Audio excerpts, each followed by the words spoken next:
tema da mensagem é nada vos será impossível. Amém? Vamos abrir nossas Bíblias lá em Lucas. Lucas capítulo 6. Vamos ler o versículo 46. Eu gosto muito de falar sobre fé, porque fé nós sabemos que todos nós temos, mas muitas das vezes nós deixamos a nossa fé adormecida, a nossa fé inoperante pela maneira que nós agimos. Então é sempre bom a gente estar ouvindo sobre essa fé, sobre essa arma tão preciosa que nós temos ao nosso alcance e muitas das vezes nós não a usamos. Eu gosto muito, porque cada vez que eu ouço sobre fé, ativa ainda mais esse dom tão precioso que Deus deu a cada um de nós. Então vamos ler o versículo 46. E diz assim: por que me chamais Senhor, Senhor, e não fazeis o que vos mando? Vamos orar a Deus para que Ele possa nos dar entendimento sobre o que Ele quer falar para a sua igreja nessa noite, em nome de Jesus. Senhor Deus, como é bom, amado Senhor, estar aqui. Como é bom, meu Deus, saber que é o Senhor que nos fala. E que a Tua voz, meu Pai, traz tantas maravilhas para a nossa vida.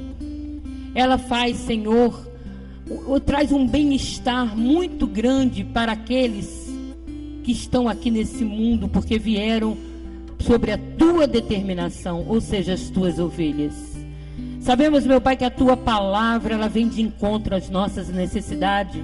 Ela é o verdadeiro remédio para qualquer mal, Senhor. E o Senhor conhece o que nós necessitamos ouvir. Muitas das vezes nós queremos até ouvir certas coisas, mas com certeza Deus não fala o que nós queremos, e sim o que nós precisamos ouvir. E eu creio, meu Pai, que nessa noite será assim. Cada um de nós temos um problema, uma necessidade, algo, Senhor, que dependemos de Ti para resolver. Precisamos de Ti, com certeza. Então eu oro, Senhor, para que Tu fales a cada coração aqui presente. Eu sei, meu Senhor, que tem pessoas aqui passando por problemas difíceis. Tem pessoas aqui, Senhor, enfrentando dificuldades. Mas eu sei também, Senhor, que Tu és poderoso para resolver tudo isso. Agora tem uma maneira de nós procedermos. E é essa maneira, Senhor, que Tu nos ensina. É essa maneira que Tu nos fala quando Tu nos prega a Tua palavra. E eu tenho certeza que nessa noite será assim. Fala, Deus. Fala a cada coração aqui presente, para que nós possamos, Senhor, sair alimentados. Sair, Senhor, fortalecidos por essa palavra, porque é ela que nos sustenta. É ela, Senhor, que nos faz permanecer de pé diante de tudo nesse mundo. Porque Tu mesmo disseste, no mundo tereis aflição, mas tem de bom ânimo, eu venci o mundo. Então, meu Pai, que nós possamos estar preparados para enfrentar tudo que Tu permitires que chegue à nossa vida. Por isso que eu te peço, fala. Fala, que nós estamos prontos para ouvir, Senhor. Eu te agradeço por tudo que irá acontecer aqui nessa noite. Muito obrigado, meu Pai. Em nome de Jesus. Amém, amém e amém. Amém, amados? Graças a Deus. Então, vamos falar sobre fé. Vamos receber essa palavra tão preciosa. E eu creio que a igreja já sabe que não tem como a gente ter fé e não obedecer. Como também o contrário, não tem como você falar que é obediente, que obedece e não ter fé. Não pode. Uma coisa não pode existir dissociada da outra. Tem que ser todas duas juntas, fé e obediência. Ou seja, ninguém pode ter fé e não obedecer a Deus. E volto a dizer, da mesma forma, ninguém pode obedecer a Deus se não tiver fé. Amém? Então tem que ser assim. Então não há possibilidade de maneira nenhuma de alguém dizer assim, eu tenho fé para ser curado. Eu tenho fé, pastora, para perdoar um irmão. Mas eu não tenho fé para ver um problema meu financeiro resolvido. Não pode, meu irmão. A fé não é assim. A fé que Deus nos dá, ela não pode ser para uma coisa e para outra não. Ela tem que ser para tudo. Que às vezes a pessoa fala assim, eu tenho fé, eu não falto os cultos, eu venho aos cultos sempre, eu perdoo, mas quando chega aquele momento de receber uma oração para mim ser curado, por exemplo, que eu estou falando, eu não tenho fé. Não pode ser assim. A fé que Deus nos dá, ela é uma fé, meus irmãos, para todas as ocasiões. Amém? Qualquer dificuldade que tu possas enfrentar, tu tens fé para vencer, porque Deus te deu isso. Então, você não pode de jeito nenhum limitar Deus na tua vida. O Deus que está em você é o Deus... Tá feito uns trovejão, que é isso? É o quê? Eu pensei que era o microfone. Ok. O Deus que nos deu a fé, Ele nos deu uma fé poderosa para todas as ocasiões. Então, não existe uma fé relativa, uma fé dividida. A fé que nós temos, que é a nossa fé que Deus nos deu, ela é absoluta e ela tem que ser manifestada em todas as áreas da nossa vida. Amém, meus irmãos? Lembre sempre, tudo nós podemos naquele que nos fortalece. E podemos por causa dessa fé. A mesma fé que eu tenho para acreditar nas promessas de Deus, tem que ser a mesma fé para que eu possa obedecer todas as ordenanças de Deus. Que tem pessoa que fala, eu tenho muita fé, eu confio em tudo. Eu sei que as promessas de Deus, elas se cumprem na minha vida. Mas eu não consigo obedecer a palavra de Deus. Não. A tua fé, a mesma fé que tu tem para poder saber que aquelas promessas que Deus te deu, elas se cumprem, é a mesma fé que você vai ter. Não, eu vou obedecer, porque eu não posso ter a fé e não obedecer a Deus. Tem que ser assim. A mesma fé que eu tenho para crer no poder de Deus, para crer nas promessas de Deus, essa mesma fé vai fazer com que eu seja fiel e obediente a Deus. Meus irmãos, se fugir disso aqui é hipocrisia, não é viver a vida cristã verdadeira como Deus quer que nós vivamos. Tem uma história que eu trouxe para cá, que eu acho que até os irmãos já devem ter ouvido, mas eu trouxe aqui para dentro dessa pregação, porque coube muito bem aqui. É uma história muito interessante que aconteceu lá na Europa Oriental comunista, por trás lá da cortina de ferro, e eu quero relatar aos irmãos agora, para a gente ver o que é verdadeiramente uma fé verdadeira. Então, naquela época estava havendo um culto clandestino, num dia de domingo. Por quê? Porque lá, naquela época, lá não pode ser pregada a palavra de Deus. Não pode ser falada no nome de Jesus. Então, quem fosse cristão, quem fosse crente, né, como eles dizem, tinham que fazer tudo escondido. Não podia fazer abertamente. E eles estavam lá, bem escondidinho lá, fazendo culto a Deus. E lá pelas tantas, quando o culto estava indo, né, eles louvando, adorando lá, entrou de súbito 3 soldados comunistas com metralhadoras, todo bem armado, na ponta do pé, e arrombaram a porta onde eles já estavam. Todo mundo se assustou, né? E aqueles soldados entraram com um semblante de raiva e começaram a gritar, começaram a fazer uma bagunça, e chamavam eles de verme, eles que estavam lá adorando a Deus, louvando a Deus, chamando eles de verme, falando que eles não tinham direito de viver, que iam morrer, que eles iam matar eles como se fossem ratos. Porém, ele de repente virou e falou assim: tudo bem, vou fazer tudo isso com vocês. Mas aqueles que estiverem dispostos a renunciar à sua fé, a negar Jesus, podem colocar a Bíblia aqui e podem sair embora. Agora tem que renunciar. Aí eu vou dar direito a vocês a ficarem livres, vou dar direito a vocês a não serem metralhados. Amados, uma parte da congregação levantou, deixou a sua Bíblia lá como eles ordenaram, saíram e não quiseram nem saber. E ainda juraram nunca mais pronunciar o nome de Jesus. E foram embora. Enquanto uma outra parte permaneceu fiel lá, continuava sentado, abraçando a Bíblia, creio eu que orando, pedindo a Deus, né? Deviam estar lá contritos. E quando aquela parte que renunciou, que não aguentou a pressão, saiu, os soldados virou para os crentes e falaram assim: não fiquem perturbados, nós estamos aqui porque nós também somos crentes igual vocês. Nós queremos também desfrutar desse momento de comunhão com vocês, mas primeiro nós queríamos nos livrar dos hipócritas.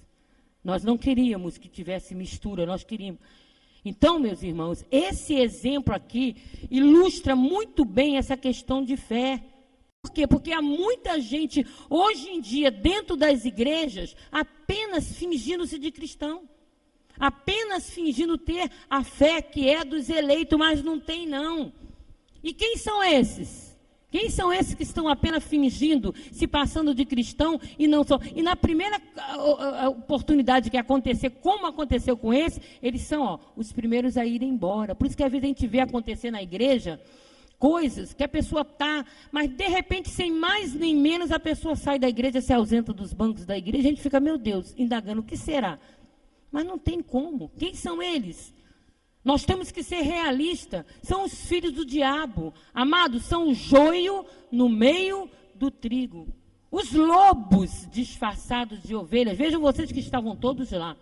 Todos escondidinhos, todos lá achando. Quem entrasse ia falar, poxa, que gente temente a Deus, que gente crente, que gente devotado. Quando ele fez aqueles. Quando ele começou a falar aquilo, tudo que eles falaram, pronto. Foi o suficiente para poder os lobos colocarem onde fora, se mostrarem, tirar o disfarce. É assim. Pode acreditar. Veja o que Jesus disse. Mateus, capítulo 7, versículo 15. Olha só o que Jesus disse acerca disso aí. Vamos lá. Acautelai-vos dos falsos profetas, que se apresentam disfarçados em ovelhas, mas por dentro são lobos roubadores. Pelos seus frutos os conhecereis. Colhem-se porventura uva dos espinheiros ou figo dos abrolhos? Olha só, Jesus naquela época já alertava quanto a isso aí. Não pense você que eles vão surgir, se introduzir até mesmo no nosso meio e vir já como eles são, não, como lobos. Não, eles vão vir como ovelhinhas. Muito bem disfarçado, difícil até de se perceber. Mas chega uma determinada hora, meu irmão, que não tem como. E olha o que Jesus está falando, que é muito importante você saber, nós sabermos, porque nós temos que saber discriminar isso, com certeza. Assim, toda árvore boa produz bons frutos, porém a árvore má produz o quê? Frutos maus. Não pode, olha, amados, não pode a árvore boa produzir frutos maus, nem a árvore má produzir frutos bons. Toda árvore que não produz bom fruto é cortada e lançada ao fogo. Então, Jesus já alertava. Aí eu pergunto para os abençoados, quais são esses frutos que Jesus estava referindo? Veja, o versículo 21 responde essa pergunta. Nem todo o que me diz Senhor, Senhor, entrará no reino dos céus, mas aquele que faz a vontade de meu Pai que está nos céus. Então, qual é o fruto que ele está falando? É a obediência. Todo filho de Deus tem que ser obediente. Amados, é o fazer a vontade de Deus. Tem que ser assim. Então, Deus, ele não está preocupado com o que eu faço. Que tem muita gente que adora aparecer, né? Adora fazer as coisas para se mostrar. Não porque realmente ama Deus, não porque quer fazer para Deus, não. Quer fazer para se mostrar. Só que Deus não está preocupado com o que eu faço. Deus está preocupado com o que eu sou. Amém? E pelo que você é, você vai fazer naturalmente o que você é. Você é uma árvore boa, você vai produzir bons frutos. Não tem como ser diferente. Olha o que Jesus falou. Não pode a árvore boa produzir maus frutos. Mas a árvore má, ela gosta de querer tentar produzir bons frutos. Só que não consegue não. Porque Deus não está, mais uma vez eu falo, Deus não está preocupado com o que eu faço, e sim com o que eu sou. Do que adiantaria eu pregar a palavra de Deus e não viver a palavra? Até mesmo Deus nem iria permitir eu continuar. Vai chegar um momento que Deus não iria permitir. Não adianta nada. De que adianta, meus irmãos, eu profetizar usando o nome de Jesus se eu viver em desobediência à palavra? De que adianta? Nada. Você pode enganar aos irmãos, pode enganar a pastora, amados, mas a Deus ninguém engana. Então, nós que estamos dentro de uma igreja madura, nós que já conhecemos a verdadeira palavra, a gente sabe que o que mais importa é como nós nos comportamos para Deus. Então, não adianta, não precisa o pastor estar aqui falando, tem que fazer isso, tem que fazer. Ele ensina a palavra, ele fala da palavra. E nós que somos conscientes que dependemos disso, da nossa obediência, nós temos que obedecer. Por exemplo, congregar. A gente sabe que a palavra de Deus diz, não deixemos de congregar, né? Não pode. Então tem que ser consciência tua. Não precisa a pessoa estar falando, ei irmão, por que tu não veio para aqui? Está faltando. Não, tem que ser você. É a tua consciência. Entendeu? O teu eu. É aquela árvore boa que tem que dar bons frutos. Não pode dar maus frutos. Não pode ser diferente. Não pode, meu irmão. Nós não somos criança. Criança que o pai fala, a criança vai e faz errado de novo. Depois fala, faz. Não, nós somos maduros espiritualmente falando, amém? Nós temos uma palavra forte, que é a palavra da graça.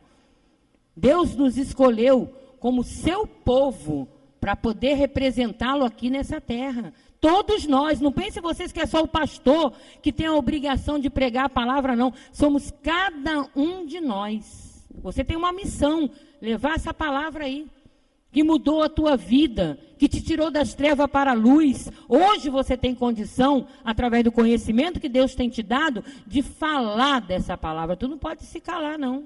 Tu tem que falar, tem que evangelizar. Tem que... Deus, Ele cria oportunidade da nossa vida, bota a pessoa lado a lado com a gente, e muitas das vezes as pessoas se calam. E é Deus que está dando aquela oportunidade ali de você falar da palavra. Tem que falar, tem que pregar. Você tem condições de pregar, meu irmão. Você não tem que se intimidar, não. Sabe por quê? Que Deus te manda e Ele vai te dar a palavra certa para você falar. Muitas das vezes a gente fala coisa para as pessoas que a gente nem imagina. Caramba, eu falei tanta coisa. Eu nem imaginava que eu sabia isso tudo. Sabe? O Espírito Santo é que te dá o conhecimento. Ele está dentro de você. Amém, meus irmãos? Claro que a gente tem que ouvir, né? A palavra de Deus, por quê? Porque a nossa mente ela foi estragada, lembra? Foi estragada. No momento que Adão pecou, né? Aí sucedeu que todos que vieram a esse mundo já vieram com a sua mente estragada, porque outrora, antes, nós já tínhamos aprendido de Deus. Então, no momento que Deus nos chama, Ele nos sela com o Espírito dEle, que nos dá a capacidade de relembrar tudo aquilo que nos foi ensinado um dia. Por isso que os filhos aprendem. Tem pessoas que são tão difíceis de aprender, né? A gente fica com uma pulguinha atrás da orelha, porque a palavra é muito fácil de entender. Mas a gente não pode... Eu não gosto. Eu não gosto. A minha maneira de proceder é, se for, vai para o inferno. Mas eu não quero julgar. Também não serve para andar comigo. Amém, meus irmãos? Não serve, porque a gente não pode andar com uma pessoa que está andando caminhos diferentes do nosso. Comunhão, não. Mas o meu bom dia, o meu boa tarde, o meu boa noite, a pessoa merece. Eu sou assim, eu ajo assim. Eu não nego o meu boa noite, meu bom dia para ninguém. Mas não vivo em comunhão. Não podemos. Amém? Então, nós temos que ter essa consciência da obediência à palavra de Deus. Vamos ver o versículo 22, de onde nós estamos. Muitos naquele dia hão de dizer-me, Senhor, Senhor, porventura não temos nós profetizado em Teu nome, e em Teu nome não expelimos demônios, e em Teu nome não fizemos muitos milagres? Então lhes direi explicitamente, nunca vos conheci. Apartai-vos de mim, os que praticai a iniquidade. Amém? Olha, nós não precisamos nos preocupar. Meu irmão, não te preocupe. Sabe o que tu tem que fazer para viver uma vida boa aqui nessa terra? Procure crescer cada dia mais no conhecimento de Deus e praticar. O resto você pode... é uma coisa incrível. Deus vai mostrando tanto através das coisas que acontecem na nossa vida. Lá na nossa igreja de Natal, eu estou sozinha. Não estou podendo... Só eu. A pessoa que pregava junto comigo saiu. Saiu. É Deus que determina, eu não vou, né? Então, ontem foi aniversário do meu neto e hoje é aniversário do pastor Carlos. Eu já tinha resolvido tudo por mim que eu não ia vir. Não dá para mim vir, eu não posso deixar a igreja. Eu já estava toda a minha vida já programada para mim não vir. E, de repente, Deus criou uma oportunidade de eu vir. Aí eu estava nas minhas orações, eu estava pensando, meu Deus, a gente às vezes fala a palavra de Deus E a gente não sente a profundidade que essa palavra tem na nossa vida. No Salmo 37 diz assim, ó, agrada-te do Senhor e Ele satisfará os desejos do seu coração. Amém? O que é agradar-te do Senhor? É viver a palavra, obedecer. Então eu estava orando e estava pensando, meu Deus, Deus é tremendo mesmo, né? Eu não estava nem pensando em vir, mas Deus sabia que no meu coração eu queria vir. Eu queria estar ontem como eu estive com meu neto, eu queria estar hoje como eu estou com meu marido. Então, Deus, o que Ele fez? Satisfez os desejos do meu coração. Então, amados, olha, nada é mais importante do que você viver a palavra de Deus. Nada. Eu tive experiências incríveis com Deus no momento da minha enfermidade. Deus fez olha, tudo coopera para o bem daqueles que amam a Deus. Essa minha enfermidade foi para que eu pudesse ficar mais firme ainda com o Senhor. Eu senti um gozo tão grande na minha vida, depois que eu tinha acabado a cirurgia, eu quase nem conseguia andar, que foi muito violenta. E eu estava já no quarto, já tinha saído da UTI, e me deu vontade de caminhar no corredor um pouquinho, que o médico já tinha permitido. Eu comecei a caminhar orando, bem devagarzinho, porque estava tão difícil eu poder caminhar. Meus irmãos, veio um gozo tão grande dentro de mim, eu estou dizendo para os irmãos, eu nunca senti isso. No momento que eu estava orando, agradecendo a Deus pela minha vida, por Ele ter salvo a minha vida, eu senti um gozo tão grande, e eu comecei a cantar aquela música, Senhor, eu sei, no corredor, mas eu chorava, inconsolável, mas não é chorar de dor, de tristeza, de alegria. Eu cheguei a ficar, eu sem conseguir parar, e a Penha, que estava me acompanhando no quarto, ela deu uma cochiladinha, eu saí para orar, falei, opa, vou dar aquela cochilou, deixa eu sair para orar, porque ela ficava, não pode ir sozinha, não pode, aqueles cuidados, né, que a pessoa tem com os enfermos. Aí fui, olha, ela, quando ela veio, ela, que isso, está passando mal? Aí eu vou chamar, não chame médico, foi um gozo tão maravilhoso. Quer dizer, Deus, amém. Graças, vamos louvar a Deus, que é para Deus a nossa. Amém. É Deus mostrando o quê? Que está com a gente, amado, nós não estamos sozinhos, não. Em qualquer momento da tua vida, Deus está contigo. Essa experiência que eu tive com Deus, apesar de ter línguas mais, falando que era disciplina, que era correção, que era isso, que era aquilo, sempre tem quem fala. Eu não estou preocupada com o que fala, eu estou preocupada com Deus, com o que eu passei, o que Deus confirmou no meu coração. E se fosse disciplina, se fosse correção, eu aceitaria de bom grado, porque todo filho que erra, se eu tivesse errado, eu aceitaria. Não me envergonharia de estar passando por uma disciplina, mas eu sei que não era. Eu sei que foi Deus, alguma coisa Deus quis me mostrar e foi muito bom. Olha, minha vida espiritual já estava bem, eu vou dizer para os irmãos, agora está muito melhor. Porque a palavra de Deus diz que se você tem que se gloriar, glorie no Senhor. Então, quando eu estou falando isso, eu não estou falando para me mostrar. Não, estou me gloriando em Deus, que eu não sou nada. É Deus que cada dia me coloca cada vez melhor.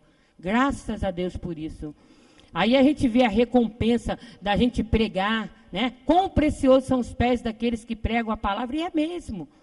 Deus nos fortalece, Deus vê o testemunho que Deus dá no dia a dia da nossa vida. Como eu digo a vocês, houve esse problema em Natal, pessoas começaram a querer fazer uma desordem na igreja, saiu algumas pessoas, depois eu falei, Senhor, depois que eu me ausentei da cirurgia, ficou... E geralmente quem vai pregar, que não está preparado, só vai fazer besteira. Infelizmente é assim. A gente tem aprendido isso no decorrer do nosso ministério. Mas nada acontece sem a permissão de Deus. Nem o fio do nosso cabelo cai sem Ele permitir. Então foi Ele que permitiu. Só sei que aconteceu, meus irmãos, a igreja de Natal agora está bem melhor do que era. Vocês acreditam que com menos pessoas está dando mais oferta do que antes? Domingo agora, é porque aqui não tem, lá a nossa igreja é pequena. A gente estava contando 5 carros, aqui para aqui não é nada, mas para a gente lá é muita coisa, porque as pessoas, 2 irmãs conseguiram comprar carro, eu não estou dizendo que isso é o tudo, não, só que a gente está vendo a manifestação de Deus na vida das pessoas. Eu sei que nós que somos maduros espiritualmente, nós não ligamos para essas coisas, mas quando a gente vê que é Deus que deu, é bom demais, é bom. Amém, meus irmãos? Então eu fico feliz, eu estava falando para os meus irmãos, a gente tem que cada vez mais se agarrar com Deus. Não se preocupar que Deus vai me dar isso, essas coisas materiais, não. Ele até dá. Porque Deus, Ele nos ama, Ele não quer nos ver bem. Mas, em primeiro lugar, tem que se preocupar em estar bem, em amar a Deus, em fazer a vontade do Senhor, em trabalhar para Deus. Irmão, não fique sem trabalhar para Deus, não. Seja lá o que você fizer, um pouquinho que você faça já está bom. Olha, não se acomode em só sentar no banco da igreja e ouvir a pregação, não. Isso aí tem que acontecer, porque é o nosso alimento. O nosso espírito, ele precisa de alimento, igual a nossa carne precisa também. Então, isso aí tem que acontecer com nós que somos espirituais. Nosso espírito tem que ser alimentado. Agora, não basta só isso. Isso aí é só o alimento. Depois que a gente alimenta a nossa carne, se a gente não se movimentar, nós vamos ficar obesos, nós vamos ficar doentes, nós vamos ficar sentindo, né? Hoje em dia, o que os médicos mais recomendam? Caminhar, fazer exercício, né? Mesma coisa é nosso espírito. Você alimentou o teu espírito, tem que exercitar, você tem que pregar, você tem que falar dessa palavra, você tem que... O que eu posso fazer aí na igreja? Está precisando de mim para que, amados, se doe para Deus. Você vai se sentir uma pessoa bem melhor, bem melhor. Tinha uma irmã na nossa igreja, e ela só vivia com problema emocional. Sempre. Eu orientava, falava, que eu já passei por problemas emocionais muito sérios, graças a Deus, Deus me curou, e hoje eu tenho a certeza que Deus permitiu para que eu pudesse ajudar essas pessoas que vêm até mim com esse problema. Eu tenho condição de ajudar porque eu passei. E venci. Aí eu falando com a irmã, eu falei, irmã, o que você faz na igreja? Ela, não, eu só venho nos cultos, em casa eu oro, mas eu não faço nada, eu não tenho tempo. Tem tempo. Tem tempo. Sabe, o Salomão falou que há tempo para tudo. Tudo. Se você organizar o seu tempo, se você administrar o seu tempo, você vai ter tempo sim. E ela começou a fazer isso. Ela já tinha ido a médico, já tinha tomado antidepressivo, já tinha feito consulta com psicólogo, nada era bom para ela. Sempre voltava aquelas crises, aquele choro, aquelas insegurança. Pronto. Resumindo, essa irmã começou a se doar, começou a cantar no louvor da igreja, começou a sair com as outras irmãs para evangelizar. Amados, essa mulher hoje está outra. Não tem mais nada, nada. Ela falou assim, olha, eu só me arrependo do tempo que eu perdi. Tá entendendo? Às vezes a gente fica se acomodando e isso não está fazendo bem. Sabe por quê, meu irmão? Porque no momento que Deus te trouxe aqui, era o teu momento de começar a frutificar para Deus. Foi no momento que Ele te trouxe. Trouxe para a casa dEle, fez você conhecer a palavra, né? Botou o Espírito Santo dele na tua vida, você cresceu, começou a aprender, cresceu na graça, cresceu no conhecimento. Opa, é o momento de você frutificar para Deus. Você não pode ficar parado. Não pode, não pode. Viu? Não estava nem programado isso para me falar aqui nessa noite. É Deus que está mandando. É porque nós precisamos ouvir isso. E tem que se doar mesmo para Deus. Amém? Quem aqui acha que está muito parado e precisa começar a fazer alguma coisa para Deus? Seja sincero. Seja sincero. Aí, vocês estão esperando o quê, meus irmãos? Não tem que se envergonhar, não. Pelo contrário, tem que se alegrar. Porque, sabe por quê? Deus está falando com vocês. Você deve estar falando, opa, graças a Deus, Senhor, Tu está falando comigo. Eu precisava de ouvir isso. Aqui nós temos que ter liberdade. Aqui nós não temos que esconder nada um do outro, não. Sabe por que eu estou falando isso? Que quando eu frequentava a Universal, a seita, lá nós não podíamos nem dizer que tínhamos uma dor de cabeça. Tinha que esconder. Eu, esposa de pastor, na época eu tive depressão. Depressão horrível, eu tinha que esconder. Sabe o que o líder mandava? Vai para o Rio, onde ninguém te conhece, porque ninguém pode saber que a esposa do pastor tem depressão. Isso é vida? Botar uma máscara e fingir o que eu não estou tendo, não tinha bem-estar, não estava bem. Pelo contrário, eu queria sentar, chegar para um irmão e falar, meu irmão, eu preciso de ti, eu estou com depressão, eu estou sensível, eu preciso que você me ajude, um abraço, uma palavra, eu precisava tanto disso, eu não pude ter isso lá. Aqui, nós podemos ter, amém, meus irmãos? Se você tiver com alguma doença, que você tiver com algum problema, tu tem mais é que chamar um irmão, chamar o pastor. Amado, nós somos uma família. Um quer o bem do outro. Porque se não for assim, então acho que tu não está fazendo bem parte da família. Tu tem que abrir o teu coração. Está triste, está precisando de uma palavra. Eu creio que não é só o pastor ou a pastora que vai poder dar essa palavra. É todos, porque nós temos um conteúdo espiritual na nossa vida. Então, vocês que levantaram a mão, vocês que estão sentindo, que estão necessitando fazer algo mais para Deus, comece hoje, não comece amanhã não. porque Deus falou com vocês. Deus falou. E de repente Deus está só esperando isso para poder abrir uma porta, curar uma enfermidade, de repente abençoar de uma forma que você esteja necessitando. Pode acreditar que é isso, meu irmão. Eu só fui ficar curada totalmente da depressão no dia que eu me entreguei por inteiro para pregar a palavra de Deus. Vocês acreditam nisso? Mas pode acreditar. Eu achava que eu não tinha que pregar, eu achava que não era chamado de Deus, eu começava a ficar me indagando e não queria, e é muita responsabilidade, meu marido já prega, eu tenho que estar com ele, e não era isso que Deus queria. Quando eu me entreguei à vontade de Deus, aí sim, aí foi quando eu não precisei tomar mais remédio, eu me lembro como fosse hoje, foi o dia mais feliz da minha vida. Sabe por quê? Porque eu parei com aquela bateria de remédio antidepressivo, calmante, tudo. Eu resolvi, falei, chega. Aí comecei a pregar. Tinha dias de eu pregar e sentir choque da cabeça daqui até o pé. Porque quando a gente para de tomar esse remédio, dá reações, né? Mas Deus me dava uma força, era alguma coisa falando dentro de mim, você vai conseguir. E consegui. Passei 15 dias assim. Depois, acabou. E sabe o que o médico que me cuidava de mim falou? Você nunca mais vai poder parar de tomar esses remédios. Porque o que você teve é muito sério. Pô, eu não tomo nada. Amém, meus irmãos? Não tomo nada. Fiquei danada da vida que nessa minha cirurgia, eles me encheram de calmante, porque eu estava na UTI. Contra a minha vontade, porque eu não estava sabendo o que era. Depois é que ele foi me falar. Eu te dei não sei quantas gotas lá de Rivotril, eu fiquei danada, porque eu não gosto. Aí meu organismo começou a sentir necessidade. Mas eu soube administrar. Depois que eu saí, eu não fiquei naquela, eu tenho que parar. Porque, não, amados, nós não podemos nunca nos culparmos de nada. Toda a nossa culpa já acabou. Eu estou falando isso para abençoar a tua vida, porque eu me culpava muito. Eu achava que eu estava tomando remédio, isso não era bom para mim, e a culpa vinha, e cada vez é o pior. Então, dessa vez não teve culpa, não. Não estou conseguindo dormir sem remédio. Não, tudo bem, eu tomar um remédio. Até o dia, Senhor, eu não quero, tu conheces meu coração. Pronto, acabou. Me libertei, não estou tomando mais nada hoje. Amém? Então, tá vendo como é que a gente tem que administrar? Não te culpe de nada. Se você, vamos supor, eu tenho uma dor de cabeça, tem que estar tomando. Tome! Mas ore a Deus, Senhor, eu estou tomando, mas eu não estou satisfeito de ter que estar tomando esse remédio o tempo todo. Me cura, Pai, porque tu tem poder para isso. Usa a tua fé. E no momento certo, Deus vai fazer, meu irmão. Não dessa maneira de tu ficar se condenando, se culpando, porque começa você a viver uma vida ruim. Tudo que vem de Deus é bom. Amém? Eu estou falando isso de experiência para a igreja, do fundo do meu coração. Porque Deus, ele faz coisas com a gente que a gente depois só vê, é muito regozijo, muito. Mas vamos continuar, que a pastora saiu totalmente da direção que dá para, porque Deus permitiu.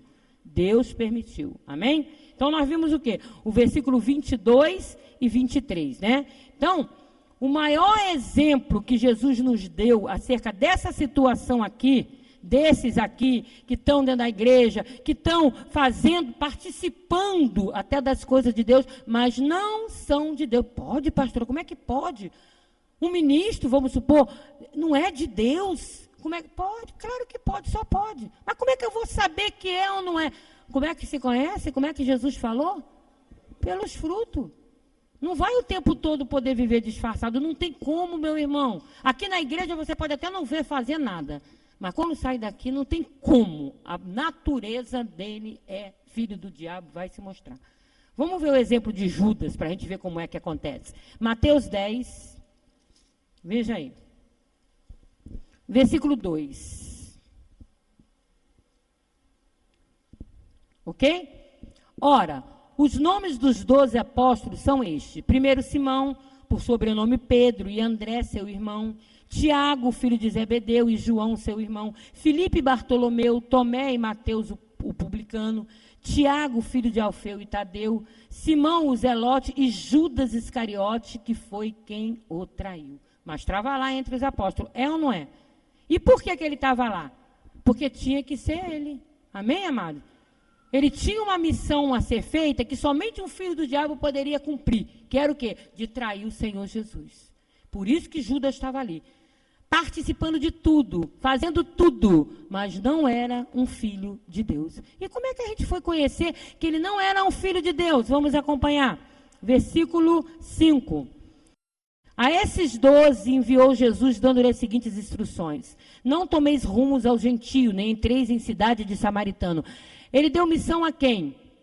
Aos 12. Inclusive, ajuda. Quer dizer que o filho do diabo também pode fazer as coisas mandadas por Deus? Pode. Até um determinado momento, nós vamos ver. Versículo 8. Olha o que Jesus mandou ele fazer. Curai enfermo, ressuscitai mortos, purificai leprosos, expelir demônios, de graça recebesse, de graça dai. Judas também, pastora? Também. Não estava lá? Então, meus irmãos, Judas fez tudo isto aqui e em nome de Jesus. E eu pergunto para a igreja, por causa disso, ele era um crente ou ele era um crente, um filho de Deus ou um filho do diabo?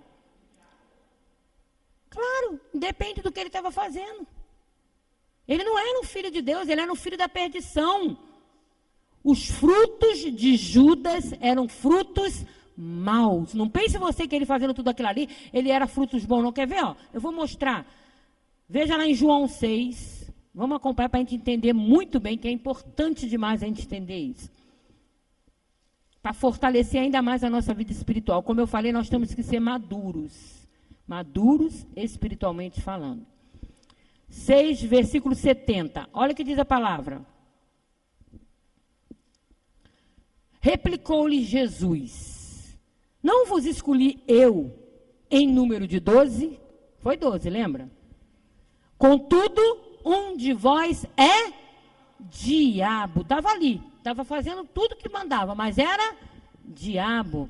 Referia-se ele a Judas, filho de Simão Iscariotes, porque era quem estava para traí-lo, sendo um dos 12. Veja, sendo um dos 12, fazendo tudo que os 12 faziam. Agora vamos ver os frutos de Judas. João 12, capítulo 12, versículo 1.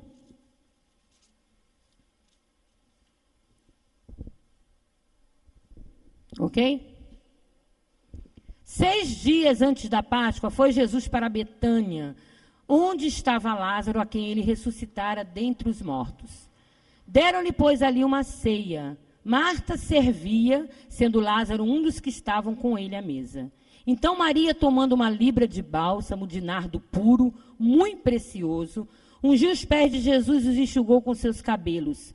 E encheu-se toda a casa com o perfume do bálsamo. Mas Judas Iscariote, um dos seus discípulos, o que estava para traí-lo, disse: por que não se vendeu este perfume por 300 denários e não se deu aos pobres? Isto, disse ele, não porque tivesse cuidado dos pobres, mas porque era ladrão, e tendo a bolsa, tirava o que nela se lançava. Olha os frutos aí, olha aí, tá vendo? Está aí. Estava lá, estava participando de tudo, estava fazendo tudo como um dos 12, mas e os frutos? Totalmente diferente. Amém, meus irmãos? É pelos frutos que você vai conhecer. Pela maneira da pessoa proceder, pela maneira... Agora, você tem que ter discernimento. Deus mostra isso com certeza. Veja mais, Mateus 26, ao cúmulo que ele chegou. Só um filho do diabo poderia chegar a esse cúmulo. Que tem coisas que a gente vê assim e fala assim, não, isso aí não é de Deus. Mateus 26, versículo 14. Ok? Então, um dos 12, chamado Judas Iscariotes, indo ter com os principais sacerdotes, propôs: que me quereis dar, e eu vos entregarei. E pagaram-lhe 30 moedas de prata. E desse momento em diante buscava ele uma boa ocasião para o entregar. Quer dizer, negociando entregar Jesus por dinheiro, por dinheiro. É isso que eles fazem. Então vamos ver os frutos da árvore má. Amados, hipócrita, ele era hipócrita, dissimulador, falso, mentiroso, ladrão, traidor, avarento, perverso, tinha um amor fingido. O cristão não tem amor fingido. Não, o cristão ama de verdade. Amém? Nós temos que amar uns aos outros. Tem que estar presente na vida do teu irmão quando ele precisa. Tu tem que estender a mão para o teu irmão. Tem que ser assim. Mas veja também lá em Lucas Vamos lá, Lucas, Mateus, Marcos, Lucas, capítulo 22, versículo 47. Vamos ver mais façanha aqui desse filho do diabo. Ok? Falava ele ainda quando chegou uma multidão, e um dos 12, o chamado Judas, que vinha à frente deles, aproximou-se de Jesus para o beijar. Ó. Jesus, porém, lhe disse, o Senhor sabe de tudo, né? Judas, com um beijo, traz o filho do homem. Traís o filho do homem, olha aí. Traiu com um beijo. Mas Deus já sabia disso tudo. E traiu mesmo. Veja Mateus 27. Só que mal sabia ele que tudo já estava determinado por Deus, né? Ele estava apenas sendo um instrumento para que os planos de Deus se cumprissem, né? Pensa ele que ele foi, né? Mateus 27, versículo 3. Então, Judas, o que o traiu, vendo que Jesus fora condenado, tocado de remorso, devolveu as 30 moedas de prata aos principais sacerdotes e aos anciãos, dizendo: pequei, traindo sangue inocente. Eles, porém, responderam: o que nos importa? Isso é contigo, problema seu, né? Então Judas, atirando para o santuário as moedas de prata, retirou-se e foi enforcar-se. Amados, aqui é bom ressaltar essa parte aqui, ó. Ele sentiu remorso. Ele não sentiu, como é que eu posso dizer... Como é que é? Me fugiu a palavra. Arrependimento. Porque arrepender-se é só quem é de Deus. Porque o arrependimento, ele limpa você. Você se arrepende, você não tem mais capacidade de fazer aquilo. É um arrependimento tão grave, meu Deus, do que eu fiz? Eu me arrependo diante de Deus. Agora, o remorso não. Remorso é na hora, ele vem, daqui a pouco tu está fazendo a mesma coisa. Esse é o remorso. Os filhos do diabo sentem isso, remorso. Foi o que Judas sentiu. Não foi arrependimento, não. Arrependimento somente aqueles que são de Deus. Então, pelos frutos é que você vai conhecer a árvore. Como é que Judas era? Frio, covarde, calculista. Veja que ele andou com Jesus 3 anos, convivendo com Jesus, ouvindo os mesmos ensinamentos que os outros 11 ouviram. Mas a sua natureza não podia mudar nunca. Amados, não muda, não muda. Aí eu pergunto para os abençoados: Judas tinha fé? Não, claro que não. Não tinha fé. Por que não tinha fé? Veja lá 2 Tessalonicenses. Veja. 2 Tessalonicenses. Capítulo 3, versículo 2. A própria palavra responde: e para que sejamos livres dos homens perversos e maus, porque a fé não é de todo. Amém, amados? Olha que privilégio que nós temos, nós que pertencemos a Deus. Temos uma fé preciosíssima, que é a fé dos eleitos. Não é a fé natural. Nós sabemos o que é a fé natural. Fé natural todo mundo tem. Eu creio que o pastor Carlos já citou exemplo, que ele cita sempre. Por exemplo, você chegou aqui na igreja, você sentou nesse banco e você confiou que o banco não vai desmontar com você e você vai cair, ok? É a fé natural. É a fé natural. Agora, a fé dos eleitos, essa é diferente, amém? É para aquilo no impossível, para que nas coisas, nas promessas de Deus, só os filhos de Deus é que as têm, não são todos. E quantas pessoas que estão dentro da igreja e são semelhantes a Judas, né? Eu não estou falando aqui não, na nossa igreja, estou falando geral. Quantas que são semelhantes a Judas? Ouvem a palavra, mas não conseguem obedecer a palavra. São aquelas pessoas que acreditam nos falsos ensinamentos, nas doutrinas de homem, mas não conseguem compreender e crer no que a palavra diz. Crê em tudo. Esses ensinamentos errados, essas doutrinas estranhas, cai que nem uma luva na vida deles. Eles creem, abraçam com toda a força, mas quando vai falar da palavra verdadeira, não querem dar ouvido. A gente vê muito isso quando a gente sai para evangelizar. A gente fala da palavra, não querem dar ouvido, não. Não, eu sou da minha igreja, né? Aceitam, então, isso aí está aí, está na palavra, é isso aí. Eu queria dar um exemplozinho aqui, vamos lá, Mateus, para que a gente possa... Mateus, capítulo 7. Vamos ver aqui o perfil do Filho de Deus. Mateus 7, versículo 24.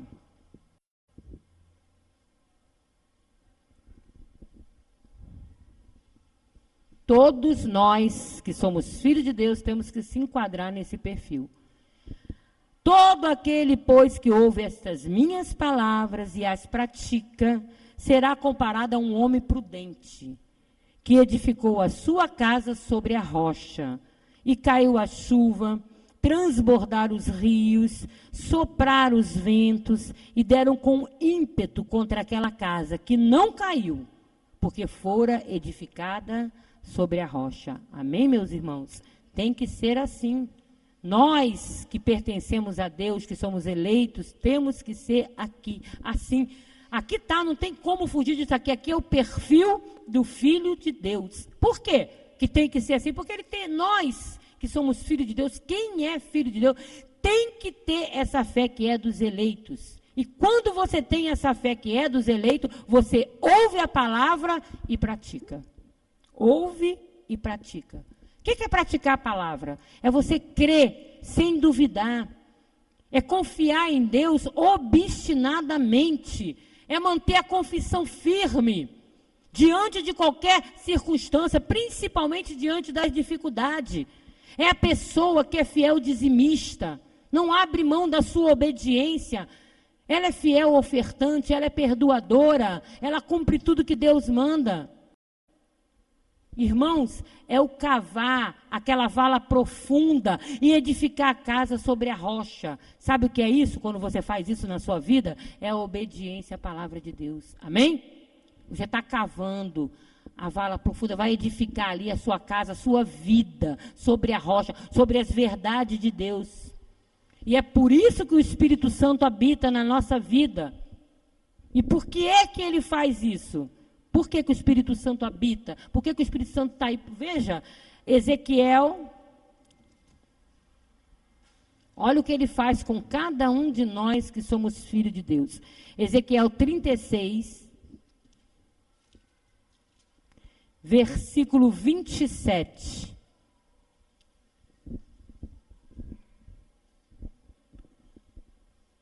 Porei dentro de vós o meu espírito, e fareis que andeis nos meus estatutos, guardeis os meus juízos e os observeis. Quem faz isso na nossa vida? O Espírito de Deus que habita em nós. Por isso que ninguém pode falar, eu não consigo obedecer a palavra de Deus. Não tem como. Amado, não abre a boca para dizer isso. O Espírito de Deus está dentro de você, é Ele que te capacita a obedecer. É Ele que te dá condições de você obedecer 100% da palavra. Amém? Ele dá e dá mesmo. Volta lá em Mateus 7, vamos voltar. Agora vamos dar uma olhadinha no perfil do filho do diabo. Já vimos o perfil do filho de Deus. Agora vamos ver o perfil do filho do diabo. Mateus 7, 26. Ok? E todo aquele que ouve estas minhas palavras e não as pratica, será comparado a um homem insensato, que edificou a sua casa sobre a areia, e caiu a chuva, transbordaram os rios, sopraram os ventos e deram com ímpeto contra aquela casa, e ela desabou, sendo grande a sua ruína. É o perfil do filho do diabo, está aí, ó. Não tem como negar. Por quê que é assim? Porque eles não têm a fé que é dos eleitos. Não tem, é tudo o contrário, não tem o Espírito, não obedece a palavra, eles fingem, eles dissimulam, mente, rouba, adultera, mantém sempre uma confissão negativa, não é fiel dizimista, não é fiel ofertante, é o oposto do Filho de Deus, totalmente oposto. Então, meus irmãos, o que é edificar a casa sobre a areia? É a desobediência obstinada a Deus. É a má natureza. É a vida devassa que somente os filhos malditos conseguem viver. Ok? É isso aí, ó, tá aí. E Jesus, ele definiu isso muito bem lá em João 3, versículo 36. Vamos lá. João, capítulo 3, versículo 36.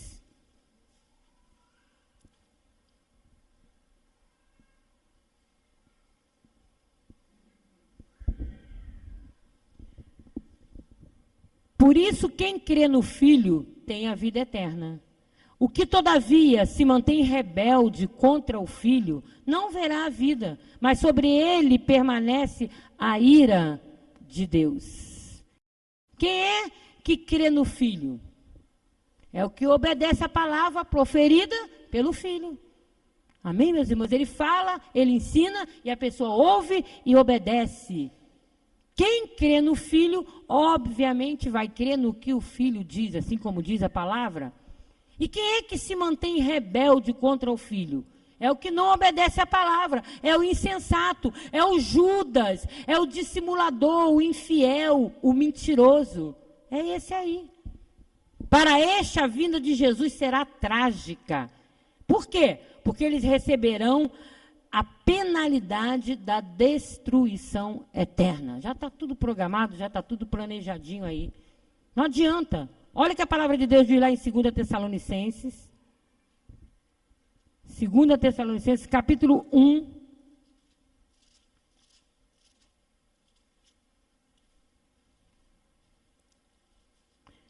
Versículo 7.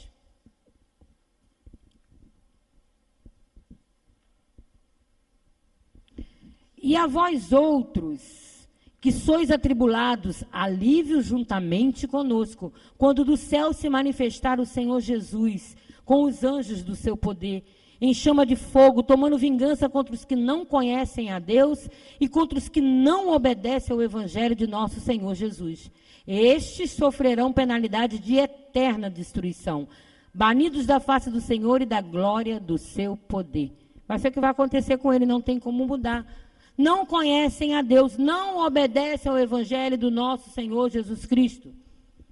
A Bíblia fala, a Bíblia ensina, mas não adianta. Pode ensinar o que quiser, não adianta. Por isso, meus irmãos, nós que somos filhos de Deus, nós temos que estar cada dia mais vivendo em obediência. Acima de tudo, obediência. Não deixe de obedecer, não. Paulo, ele dá um alerta tremendo. Vamos ver isso aí para que a gente possa já caminhando para o final dessa mensagem. Eu creio que Deus está abrindo os nossos olhos na questão da obediência, na questão da preciosidade da arma que Ele deixou em nossas mãos, que é a nossa fé. Quando a gente começa a falar de fé, a gente vê que nada é impossível para nós que cremos em Deus, amém? Porque são tantas as coisas que a gente passa nesse mundo, né, meu irmão? E é necessário passar. Mas nunca estamos sozinhos. Nunca será além das nossas forças. Por isso que eu falo, eu quero fazer uma exortação à igreja essa noite, é muito importante isso. Não abra a tua boca para murmurar, não. Aconteça o que acontecer na tua vida, meu irmão, não murmure. Ore a Deus, pode até chorar no momento de oração, mas não abra os seus lábios para murmurar contra Deus. Pelo contrário, glorifique, agradeça. Tudo coopera para o bem daqueles que amam a Deus. Se a palavra diz, então é assim. No momento que a gente está passando, às vezes a gente não enxerga. Senhor, eu posso não estar enxergando, mas o que vale é a tua palavra. E se ela diz que tudo coopera para o bem daqueles que amam a Deus, eu creio que vai cooperar para o meu bem. Porque eu te amo, Jesus, vai cooperar para o meu bem. Como, onde, quando, eu não sei. Porque a minha vida está nas tuas mãos. Amém, irmãos? Tem que ser assim. Então veja lá, Romanos 16... Capítulo 16, versículo 17. E aqui Paulo já dava um alerta importante para a igreja. Né? Olha o que ele falava assim, ó. Rogo-vos, irmãos, que noteis bem aqueles que provocam divisões e escândalo. Né? Sempre surge no nosso meio pessoas que fazem isso. Né? Então, cuidado. Aqui, ó. em desacordo com a doutrina que aprendeste. Olha o que Paulo manda: afastai-vos deles, porque esses tais não servem a Cristo nosso Senhor, e sim a seu próprio ventre, e com suaves palavras e lisonjas enganam o coração dos incautos. Olha aí, engana o coração daqueles que não têm muito conhecimento. Cuidado. Então, tu tem que estar sempre ligado no comportamento, nos frutos da pessoa, para você ver. Porque às vezes elas vêm com aquela, como Paulo está falando, com palavras suaves, fala mansa, aquela boca de manteiga. Aí começa a te elogiar, mas está elogiando com motivos interesseiros. Aí acaba o quê? Enganando o coração dos desprevenidos, daqueles que estão desprevenidos. Não estão ali alerta, atento. Provocam divisões, escândalo, mente, roubam, prostituem, adulteram, caluniam. A palavra de Deus diz que eles não servem a Cristo, servem a seus próprios interesses. Então, meus irmãos, o que Deus nos mostrou bem forte nessa noite? Que nós já temos a fé, mas Ele nos mostrou que a fé e a obediência não podem caminhar separados. Não podem. Se você tem fé, você tem que ser obediente. Uma coisa não pode existir sem a outra. E eu tinha ainda mais coisas para falar, que essa minha pregação era um pouco comprida, mas se Deus permitiu que nós estivéssemos aqui essa noite ouvindo, quem sabe se Deus não vai permitir que nós estejamos novamente continuando, amém? Nós vamos ficar por aqui, eu creio que Deus já falou tudo que nós precisávamos ouvir, e esse restante aqui tem outra oportunidade para a gente falar ainda mais, amém, meus irmãos? Então, creia. Todos nós temos uma arma muito, muito poderosa ao nosso alcance, que é a nossa fé. Mas essa fé, para ela poder ser, para ela poder agir na nossa vida, ela tem que estar totalmente direcionada pela palavra. Por isso que é importante o crescer na palavra, o ouvir a palavra. Quando você vem aqui à igreja, Deus te dá tudo aquilo que tu necessita para que tu possa sair daqui e começar a direcionar a tua fé e obter os resultados que Deus faz com vocês, amém? Conosco, que somos filhos de Deus. Agora, se você não coloca em prática, se você é aquela pessoa que ouve por aqui e deixa escapar por aqui, aí você não vai ver, não. Então, vamos agora, nesse momento de oração, eu queria convidar os irmãos a ficarem de pé. E eu queria, meus irmãos, que nessa noite você examinasse a sua vida. Eu quero que você examine, dentro dessa palavra que você acabou de ouvir, será que você está vivendo a sua fé com bons resultados? Porque Deus nos deu uma fé preciosa, e essa fé, quando ela é direcionada mesmo para as coisas de Deus, meu irmão, ela faz acontecer coisas grandes, não só na nossa vida, como na vida daqueles que a gente intercede, que a gente ajuda, que a gente prega, ok? Lembre que tu é um ministro de Deus, o dispenseiro dos mistérios de Deus. A nossa missão aqui nesse mundo é levar a palavra. É levar a palavra. Você não pode falar, não, eu sou cristão aqui da igreja, dali para fora é outra coisa. Não. A nossa natureza é de filho de Deus. Não pode ser diferente. Assim como a natureza do filho do diabo é filho do diabo mesmo, não pode mudar, a nossa também não muda, não. Tu tem que tomar conta da tua vida espiritual, cuidar dela com todo carinho, ouvindo, aprendendo, né? Mudando, porque depende de nós, irmão. Às vezes a pessoa, não, Deus está no controle, Deus é que faz. Não, essas coisas dependem de nós. Deus já nos deu o que nós necessitávamos, que é o Espírito dele dentro de nós, é o conhecimento. Tu que vem à igreja todos os cultos, tu está fazendo a tua parte, claro, conhecendo, e praticar tudo isso que Deus está te falando. Aí sim, você vai poder colher frutos. Aí sim, as coisas vão acontecer. Amém, meus irmãos? Então vamos orar agora em nome do Senhor Jesus. Vamos cantar um hino antes da oração.